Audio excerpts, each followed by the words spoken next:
გორელი მოკრივე ლიზა ლობჟანიძე 70 კილოგრამ წონით კატეგორიაში ევროპის ჩემპიონატის ვერცხლის პრიზიორია. მოსწავლე მოკრივეთა შორის გამართული შეჯიბრის ფარგლებში სპორტსმენმა 3 შეხვედრა ჩაატარა.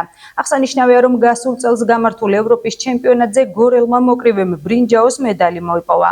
ლიზა ლობჟანიძე ავთანდილ შოშიაშვილის სახელობის გორის კრივის სკოლის წარმომადგენელია. სპორტსმენის მწვრთნელი ბადრი ყულუმბეგაშვილია. ევროპის ჩემპიონატის სერბეთში ჩატარდა და საქართველოს მოსწავლე მოკრივეთა ნაკრებმა ერთი ვერცხლის და ერთი ბრინჯაოს медალი. მოგეხსენებათ, სერბეთში ჩატარდა ევროპის ჩემპიონატი მოსწავლეთა შორის, სადაც ჩვენი ნაკრები 4 სპორტსმენით იყო წარმოდგენილი, 2 გოგო და 2 ბიჭი. აქედან გოგონებს შორის მესამე ადგილი დაიკავა ელენე ქარჩავამ, ხოლო ლიზა ლობჟანიძემ დაიკავა მეორე ადგილი. აღსანიშნავია, რომ გასულ წელს ლიზა იყო ევროპის ჩემპიონატის ბრინჯაოს მედლის მფლობელი, წელს გახდა ვერცხლის მედლის მფლობელი და იმედია მომავალში ოქროს მედალსაც აიღებს.